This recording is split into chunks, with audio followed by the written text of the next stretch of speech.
Hola, buenas tardes. Bueno, aquí estamos hoy dos, ¿vale? Adolfo López de Munuain, que os explicaré quién es. Muchos lo conocéis, los que estáis viendo el podcast normalmente. Y yo, Tati, porque hoy Fer está trabajando y no puede acudir a este momento para mí muy importante y especial, ¿vale? La persona que veis aquí al lado en la pantalla, al lado mía, es un prestigioso neurólogo español que, bueno, lleva más de 40 años, tú corrígeme, Adolfo, ¿vale? Ujú. Lleva más de 40 años estudiando, investigando y tratando enfermedades neurodegenerativas y es el director jefe de servicio de neurología del Hospital Universitario de Donosti.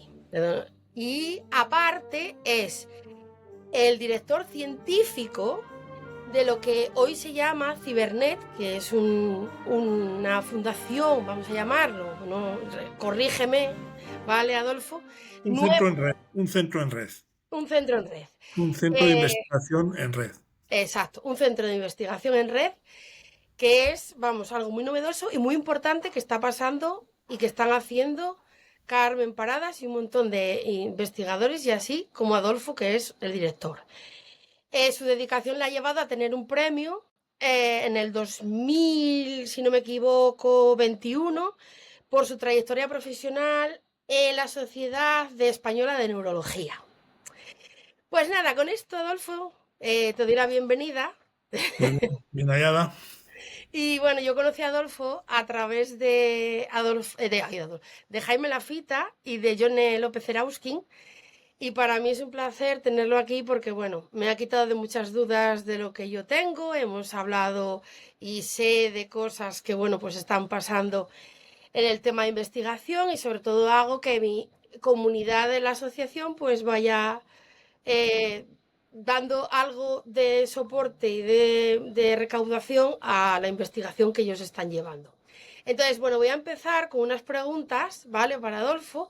Ujú. ¿Y por qué decidió especializarse en neurología y en especial en la ELA?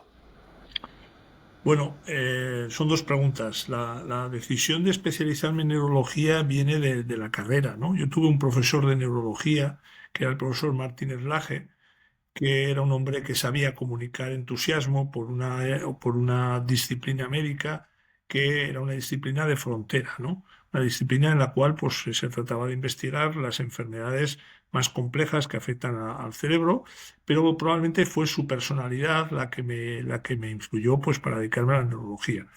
Y con respecto a la ELA, bueno, yo me he dedicado a muchas enfermedades neurodegenerativas. Yo creo que la constante de probablemente las enfermedades a las que me he dedicado en el paso de todos estos años, han sido enfermedades complejas, enfermedades que no tenían tratamiento o enfermedades que no tenían un horizonte de comprensión claro, ¿no?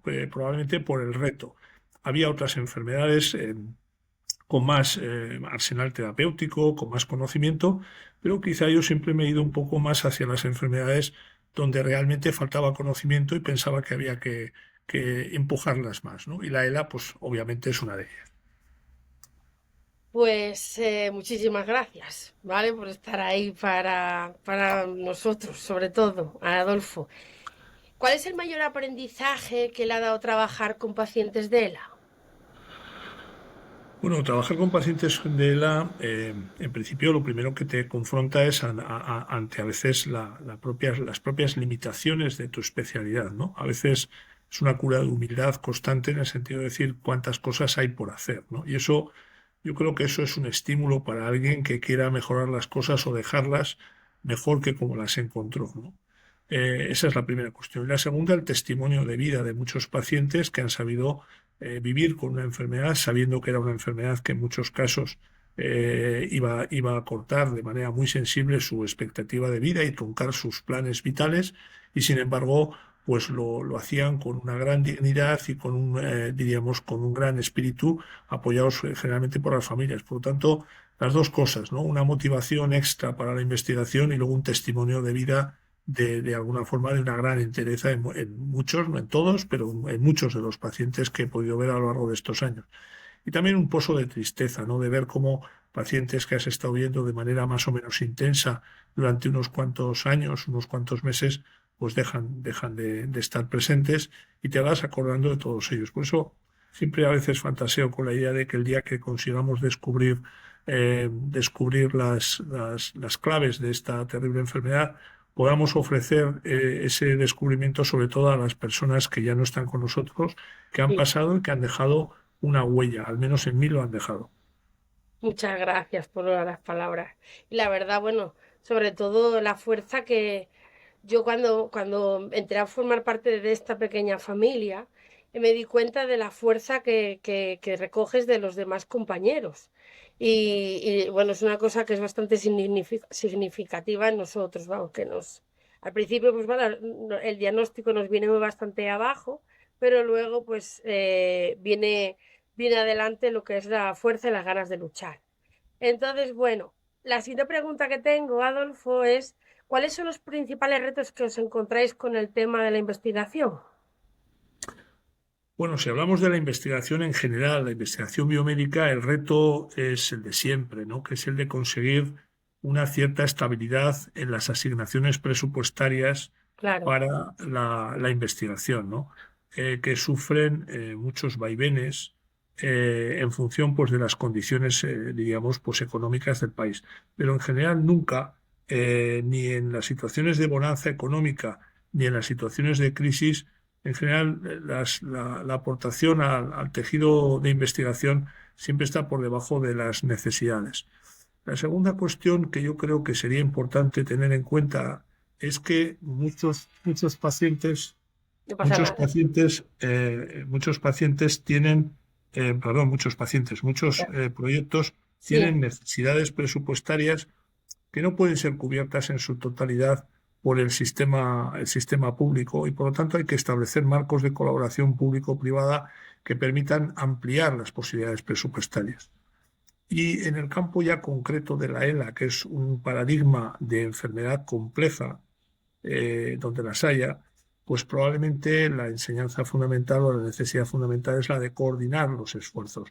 Es decir, intentar que, ya que las condiciones, diríamos, de financiación no son las óptimas, al menos la inversión que se haga redunde siempre en cosas que no se repitan, cosas que sean, diríamos, útiles. Y eso es un poco de así nació el proyecto SID, que sí. codirijo con Carmen Paradas, fundamentalmente para que ese esfuerzo investigador que tanto cuesta organizar, pues no se disipe diríamos, en mini proyectos que Sí, están desconectados unos de otros o que no aprovechan las capacidades del país. Ese es un poco el objetivo.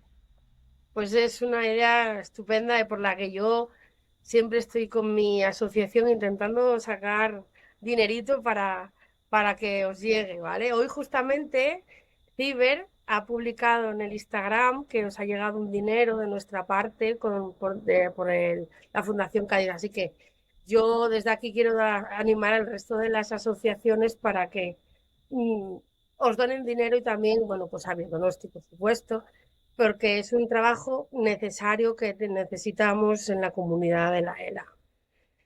Pues yo, en nombre de CIBER, de la comunidad de investigadores, pues te lo agradezco a ti y a todas las personas que han contribuido. Y también decir una cosa que creo que es importante, porque yo comprendo el esfuerzo económico que supone para familias que no tienen cubiertas a veces sus necesidades Sí, básicas relacionadas con la enfermedad, el hacer una aportación.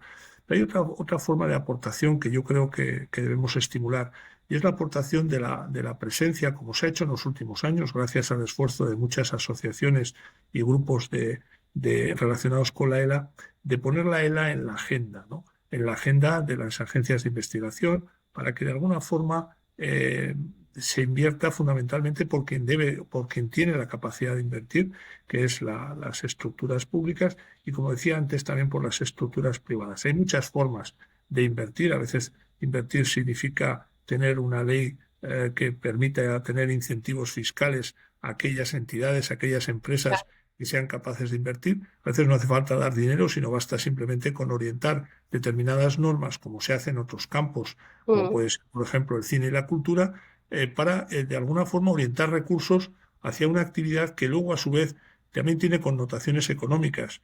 Los tratamientos que espero que lleguen son tratamientos que desarrollarán industrias farmacéuticas que lograrán también sus legítimos beneficios por ello. Bueno, por lo tanto, yo creo que no hay que hacer las cosas a ninguna fuente que permita de alguna forma avanzar en este camino, ¿no? Y en ese sentido, pues el impulso de las asociaciones yo creo que es fundamental. Muchas gracias. ¿Qué avances recientes considera más prometedores para los pacientes de ELA?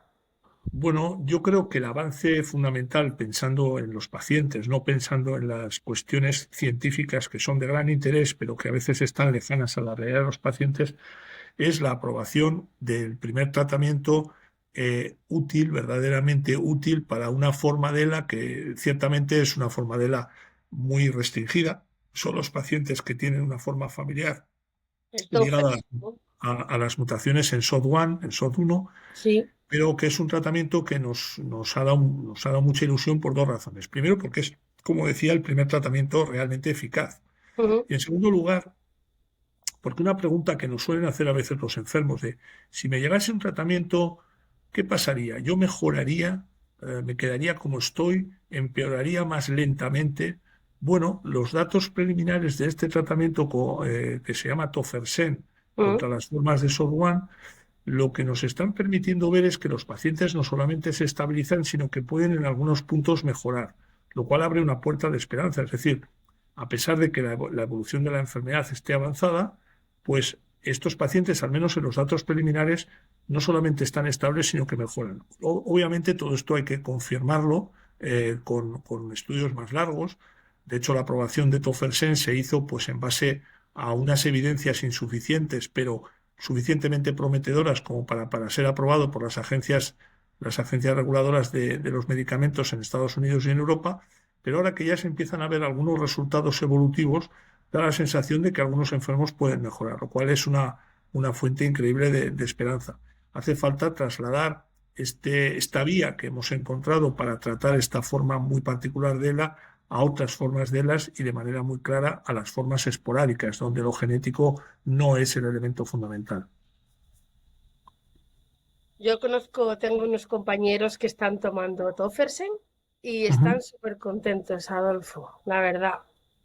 Algunas veces tienen efectos secundarios, lógicamente, pero están muy contentos, ¿vale? Así que un Yo gran avance. no tengo experiencia directa porque nosotros no, a pesar de que hicimos un escrutinio muy serio de buscar los posibles enfermos que habíamos Sí, tenido, al menos aquí en nuestro entorno geográfico, en torno al País Vasco, sí. el número de casos de SOD o sea, era inexistente. Yo jamás he visto un paciente con SOD, pero los compañeros de Madrid, de Andalucía, de Valencia, de Cataluña. Cataluña han hecho el mismo trabajo, han recogido los casos y bueno, yo creo que es una parte importante. En este Sí. momento se está desarrollando otro tratamiento para las formas de ELA que tienen que ver con mutaciones en el gen FUS y ¿Mm? también están haciendo ensayos académicos en Estados Unidos, en la Universidad de Columbia, para las formas relacionadas con TDP43.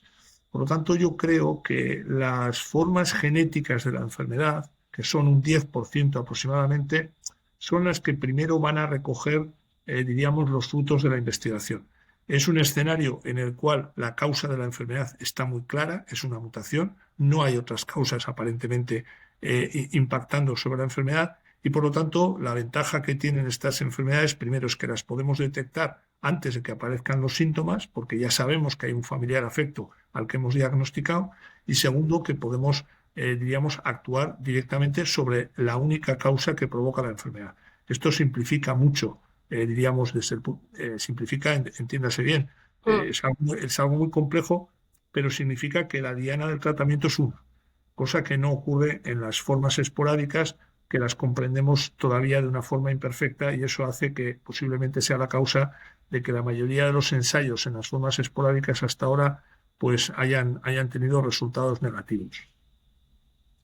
Bueno, pues yo ya voy a tirar un poco por lo mío, Adolfo, que ya sabes, yo como sabes soy diagnosticada en esclerosis lateral primaria, pero hay mucha gente que no entiende, o sea, hay mucha gente que está fuera del tema ELA, la gente los compañeros que están afectados de ELA todos saben lo que es la esclerosis lateral primaria, pero hay mucha gente que no lo sabe. Entonces, me gustaría que con tus palabras y que lo entienda la gente, ¿qué es la esclerosis lateral primaria?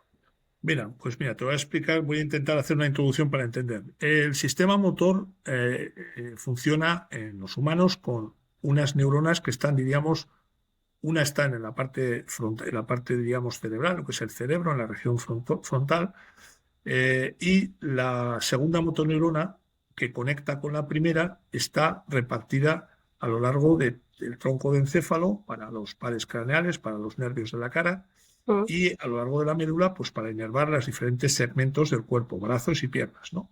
Es decir, una orden motora nace en el cerebro, la primera motoneurona lo lleva a la segunda y la segunda lleva esa orden, diríamos, al músculo. Las enfermedades de motoneurona se caracterizan por afectar a la primera, a la segunda o a las dos motoneuronas. Pues bien, la ELA es una enfermedad de las dos motoneuronas. Se afectan las dos motoneuronas.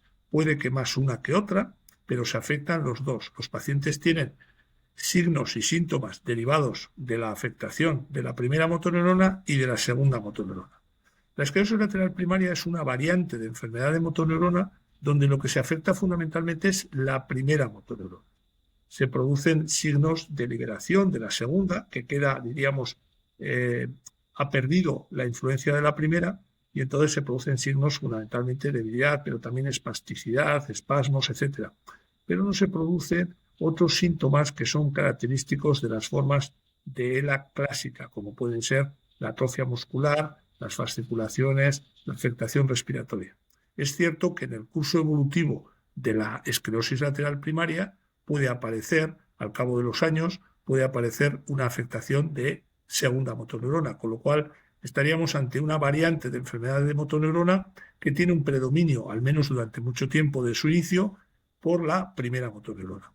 De todas maneras, dentro del conjunto de enfermedades de motoneurona, probablemente, aunque llamamos ELA a una serie de enfermos que, diríamos, tienen una sintomatología más o menos común, y esclerosis lateral primaria, un conjunto de enfermos que tienen una sintomatología común, posiblemente hasta debajo de esos dos nombres existan diferentes tipos.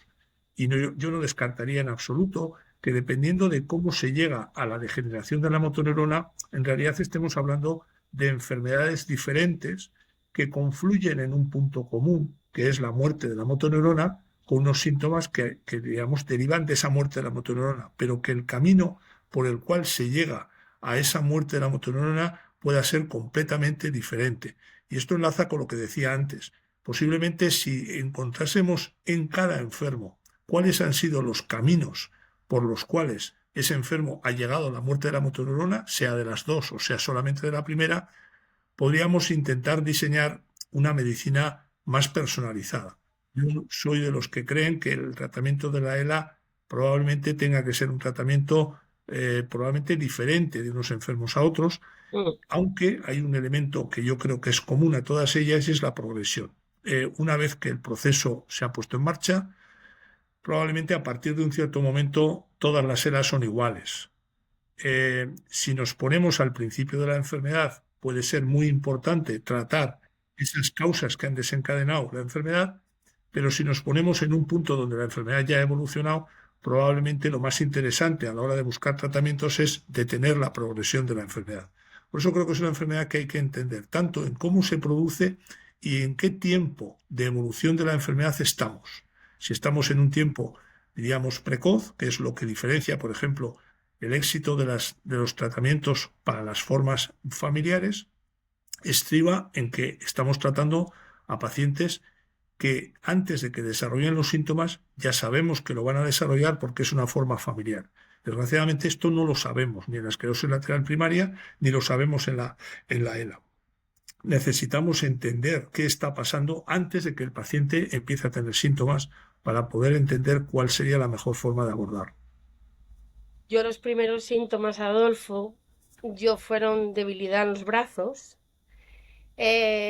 Pues muchas veces sentía en las piernas hormigueo, tenía como si fueran calambres y sobre todo empecé a notar como que a veces tenía dificultad al hablar ahora porque tengo un tratamiento y tengo serostomía. Yo tengo lo contrario a lo que normalmente suelen tener muchos compañeros de ELA, que es más babosidad en el tema de la boca. Yo tengo como mucha sequedad. Puede ser De, de algún tratamiento que me dan para el tema de mi vejiga, ¿vale? que puede ser, me lo comentó mi otra neuróloga, y, y bueno, pues a mí fue, y es lo que más o menos me pasa habitualmente. He tenido atrás, hace un mes, cuando nos vimos en Arrasate, en Mondragón, eh, las piernas me flaqueaban, me costaba caminar, las arrastro, pero bueno, hay veces que voy hasta mejor y bueno, es muy importante el tema de fisioterapeuta. Es muy importante para mí el estar en contacto directo con mi fisio para cuando yo me veo que, bueno, se me agarrotan o siento debilidad y bueno, pues Hay so, una cosa en la esclerosis lateral primaria que también yo creo que es digno de señalar, ¿no? Y es la evolución. La evolución es mucho más lenta. claro, Es decir, eh, está claro que hay una vulnerabilidad de la motoneurona, pero el curso evolutivo de la esclerosis lateral amiotrófica se mide en años. Y en cambio, en el curso evolutivo, los cambios que se producen en la forma clásica de ELA, con primera y segunda motoneurona, son cambios que se ven en meses, ¿no? Esto es un elemento importante. claro. Es cierto que hay pacientes con ELA que evolucionan muy lenta y otros que evolucionan muy rápido, y eso posiblemente tiene también su origen, posiblemente en factores genéticos más que en factores ambientales, ¿no? Pero claro, el timing de la enfermedad, el curso evolutivo, también es importante de cara a entender exactamente qué da esa velocidad más alta o más baja, y porque eso puede ser literalmente un punto importante de tratamiento. Dicho de otra forma, si nosotros comprendiésemos qué hace que un paciente evolucione en años en lugar de en meses, Mm, simplemente entender a nivel molecular qué es lo que produce esto ya sería en sí mismo un tratamiento. No curativo, pero sí al menos cambiaría completamente la pues, percepción de la enfermedad como una enfermedad rápidamente letal a una claro. enfermedad crónica con mayor o menor discapacidad. ¿Hay algún avance sobre la esclerosis o estudio, investigación sobre la esclerosis lateral primaria? Bueno, no específicamente de la esclerosis lateral primaria, sino en general de las enfermedades de motoneurona degenerativas. La esclerosis Ujú. lateral primaria, dentro de la rareza relativa de la ELA, es más rara todavía, porque son aproximadamente un 5 o un 10% de todos los casos de ELA. O sea, estaríamos hablando casi de las formas genéticas, ¿no? Eh, He tenido hace muy poco un tratamiento, y además enlaza con alguna de las preguntas que creo que me ibas a hacer o me mandaste hace unos Mm, días, que tiene que ver cuál es el papel del sistema inmunitario, ¿no? sí, Si en de la Eva. ELA existe un problema inmunitario. Bueno, la sospecha de que la inmunidad está implicada en la ELA, al menos en mi caso, la hemos tenido siempre, basada fundamentalmente en la experiencia de algunos enfermos cuyo inicio de la enfermedad es un inicio sugestivo de una enfermedad autoinmune, que quiere decir una enfermedad en la cual el sistema inmunitario, por alguna razón, ataca diríamos, con sus elementos defensivos, que normalmente están planificados para defendernos del desarrollo de tumores o del desarrollo de infecciones, ataca las proteínas del propio organismo. Eso es una enfermedad autoinmune. Bueno, pues algunos enfermos empiezan con un curso evolutivo oscilante, que puede sugerir, incluso con presencia de anticuerpos circulantes, que puede sugerir una enfermedad autoinmune, y sin embargo, finalmente, después de un periodo de tiempo eh, eh, variable, pues estos pacientes parece que se independizan de esa cuestión inicial y la enfermedad tiene ya un curso progresivo degenerativo. Lo que el trabajo de Michaelis ha querido poner de manifiesto es que algunos pacientes tienen poblaciones linfocitarias, las poblaciones de estos sistemas de defensa, que son autorreactivos frente a uno de las proteínas están relacionadas con alguna forma familiar de la ELA, que es C9orf. Por lo tanto, viene a reforzar de alguna forma la sospecha de que, al menos en algunos casos, el sistema inmunitario, en algunos casos o quizá en algunas fases de la enfermedad, el sistema inmunitario está implicado. Ahora, desde el punto de vista terapéutico, esto posiblemente no se traduzca en que el abordaje de la enfermedad tenga que ser un abordaje como el que hacemos en otras enfermedades de base inmunológica, al menos de manera generalizada. Yo no descarto que un subgrupo de pacientes con ELA, este sea el elemento motor esencial. De hecho, ya tenemos algún otro ejemplo en el campo de enfermedades degenerativas donde se produce neurodegeneración como consecuencia de una alteración inicialmente autoinmune. pero no creo que este sea el elemento, diríamos, común a la mayoría de las ELAs. Vuelvo a insistir en que la clave está en encontrar qué es lo que pondera en que un individuo haga una degeneración de motoneurona.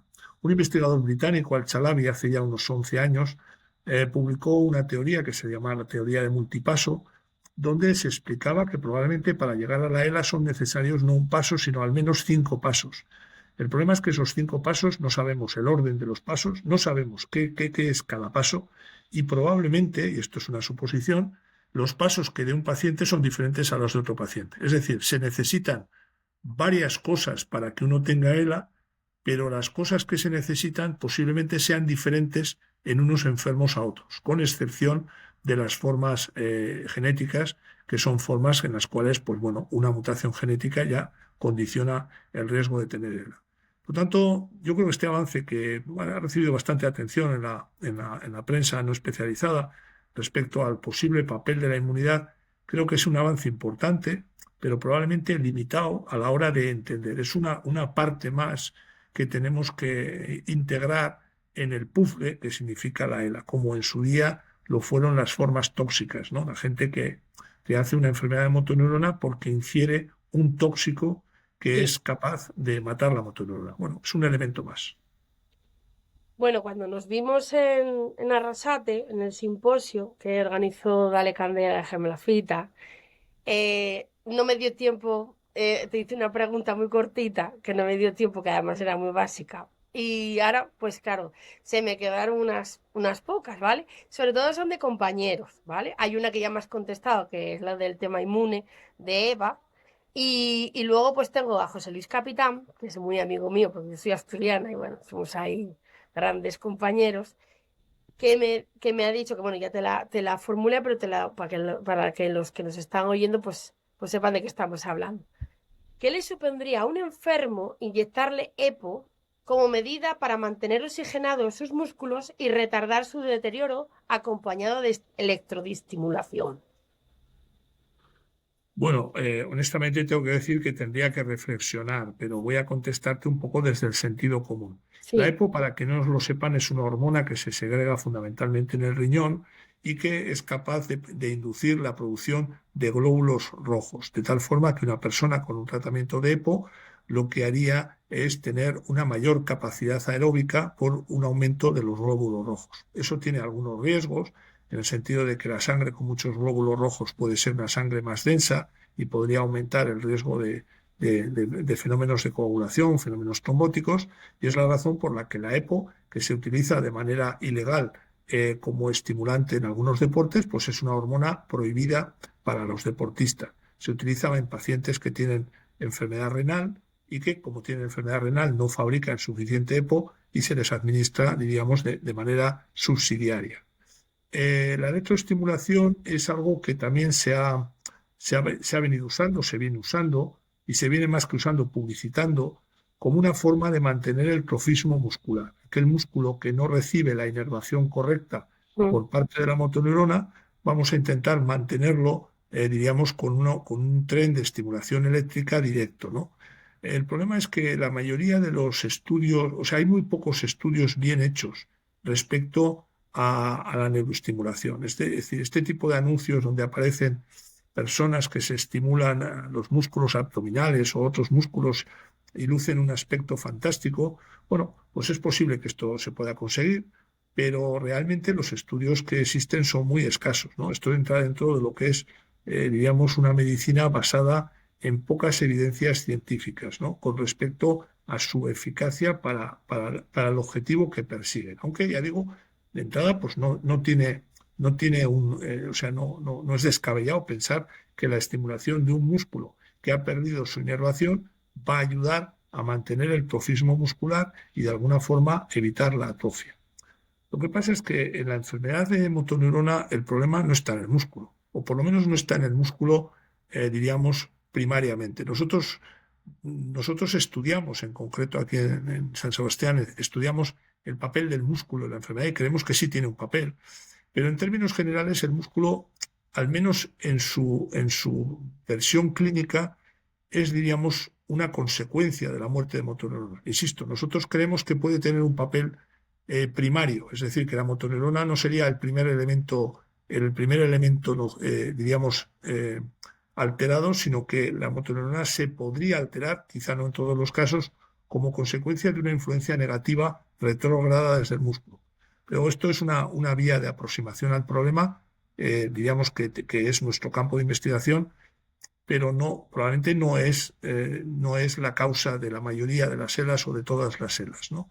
Entonces, en la electroestimulación de un músculo que ha perdido la inervación, el problema es que no nos mantiene, o sea, ha perdido la fuente de alimentación, por decirlo de alguna forma, y cuando esto afecta a los músculos respiratorios, pues esto va a provocar una debilidad que solo puede ser combatida hoy por hoy pues con una técnica de soporte vital, ¿no? Combinación de esto con EPO, pues bueno, el EPO lo que mejora va a mejorar diríamos, la oxigenación de todos los tejidos. Pero es que en la ELA el problema en principio no es un problema de oxigenación, no es un problema de hipoxia. Dicho esto con todas las cautelas, porque a nivel molecular es posible que las motoneuronas que mueren, una de las causas posibles por las cuales pueden morir es porque no soportan el estrés oxidativo que se produce como consecuencia de su actividad motora, ¿no?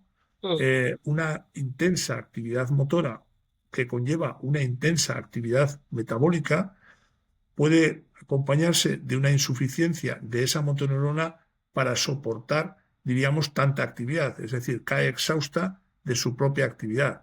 Claro, la actividad oxidativa, como su nombre indica, consiste en utilizar el oxígeno para estas reacciones.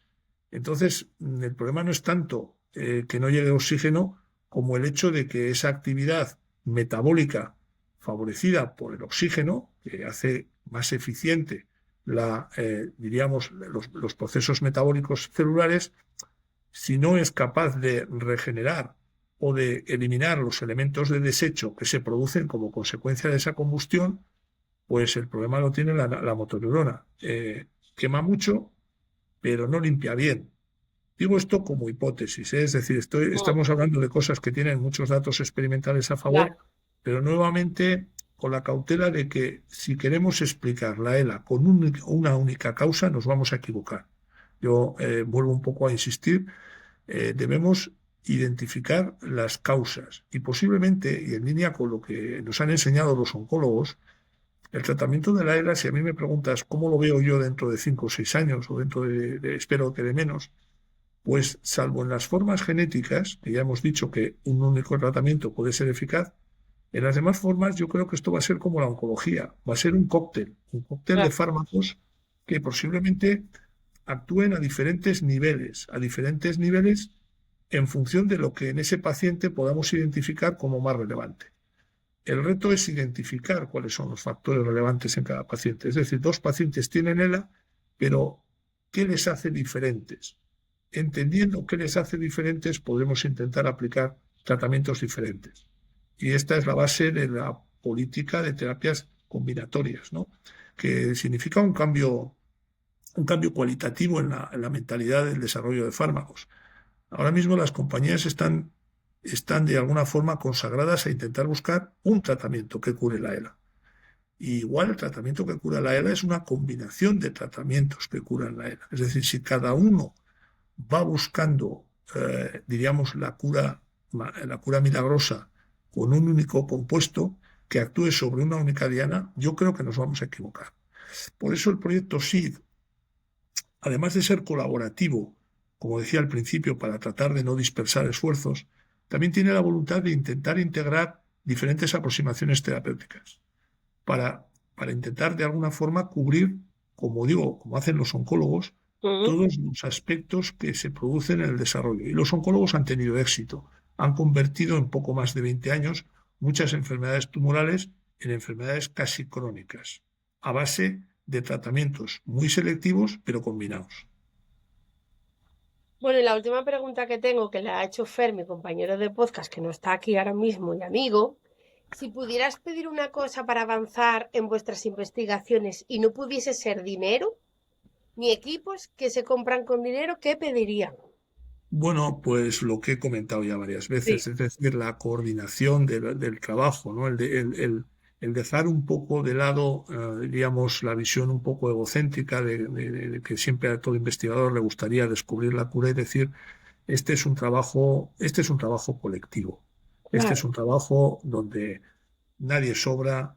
Yo a los enfermos les suelo decir, mira, a mí como médico y a ti como enfermo nos ha tocado lo que nos ha tocado. Es decir, posiblemente no veamos o sí, quizás sí, ojalá, no veamos digamos, resultados de este trabajo. Pero si no lo hacemos nosotros, el resultado final se retrasará. claro. Por lo tanto, nos toca a los enfermos de hoy y a los médicos de hoy hacer las cosas para que los médicos de mañana y los enfermos de mañana se encuentren las cosas, como decía al principio, mejor que como nos las encontramos. Y ese yo creo que es el principal deseo, de prescindir un poco digamos, de una ambición justa, pero que a veces no sirve a los efectos fundamentales de llegar. Hay que llegar, ¿no? El objetivo, como se decidió, no es hacer un paper o una publicación relevante que obtenga reconocimiento. Eso es una consecuencia del trabajo bien hecho. El objetivo fundamental es llegar a un tratamiento. Este debe ser el objetivo. El objetivo no es una publicación por mucho valor académico que tenga, Mm. sino es intentar llegar al núcleo de la cuestión, buscando los caminos más rápidos, incluso aunque no sean los caminos, diríamos, científicamente más ortodoxos, dentro de guardar la ortodoxia científica, obviamente, pero no deteniéndonos excesivamente en aspectos que son muy interesantes desde el punto de vista científico, pero que de alguna forma no estén conectados con el objetivo final y prioritario, que es el de desarrollar tratamientos. Yo creo que quizá yo tengo una visión muy clínica porque estoy en contacto con los enfermos. A veces los científicos básicos pues están más enfrascados en aspectos más concretos, pero yo creo que este sería un poco el objetivo. Tenemos que ir hacia los tratamientos, probar tratamientos, pensar tratamientos, diseñar tratamientos, que eso sea, diríamos, el foco fundamental de la investigación. Lógicamente, para hacer eso bien, hace falta entender muchos aspectos básicos que están debajo. Por lo tanto, hay que trabajar en las dos líneas, pero sin perder el foco de que el objetivo final es el tratamiento. Por eso la importancia del ciber. Bueno, Por- Ciber en realidad, que nació antes has comentado, Ciber nació en el año 2007. Lo que pasa es que ha Ah, ido creciendo, empezó primero con 7. Ciber es un poco como la historia de las colonias americanas. Primero eran 7 Ciber, después eran 12, después al final son 13. Cibernet, de hecho, estuvo fuera, no fuera de Ciber, estuvo separado de las otras áreas hasta el año 2021. Tenía, ah, diríamos, una vida y una gestión independiente. Ahora en este momento Ciber son 13 áreas que abarcan prácticamente todas las áreas de la investigación, algunas con conexiones evidentes unas con otras, y más de 550 grupos de investigación, cerca de 1.000 personas contratadas, y mm, por lo tanto es un centro en red que funciona con la cobertura del Instituto Carlos III, pero diríamos, con los acuerdos con todas las entidades consorciadas, que es donde se ubican físicamente los grupos, pues que son los institutos sanitarios, las universidades, los centros del Consejo, y que de alguna forma lo que hacen es establecer esa red de colaboración para que proyectos como el SID sean posibles. Un proyecto donde intervienen, como digo, muchísimos grupos, tanto de Cibernet como de Ciberer, como de otros ciber, e incluso hospitales que no pertenecen a la red ciber, con un objetivo común. Entonces, esa idea de la investigación en red, investigación colaborativa, ya está en los genes de ciber, y el proyecto SID es un proyecto típico de lo que es la filosofía ciber.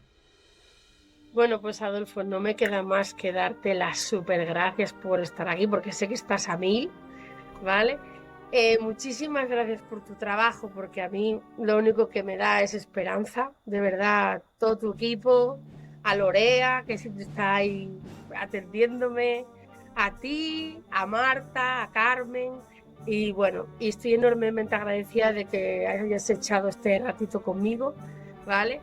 Y bueno, pues seguimos en contacto, ya Pues sabes, ¿dónde estoy? encantado, Tatiana. Gracias a ti también, a vosotros por vuestro estímulo. Y bueno, vamos a empezar dentro de poco un nuevo año, el 2026. Yo espero que sea un año, siempre pedimos esto, Sí. A los Reyes, a los Lenchero, a quien sea, a San Nicolás, que sea el año que nos traiga lo que llevamos tanto tiempo buscando. Y bueno, yo estoy seguro que nos traerá cosas interesantes como ha traído estos años. Así que nos emplazamos para que pronto tenga algo que contarte realmente novedoso y fructífero para los enfermos. Bueno, ya sabes que estás aquí en tu casa, ¿vale? Muy bien. Que cuando lo consigas, vuelves. Pronto. Perfecto. Muchas gracias, Adolfo. Un beso Gracias. muy grande. Eso.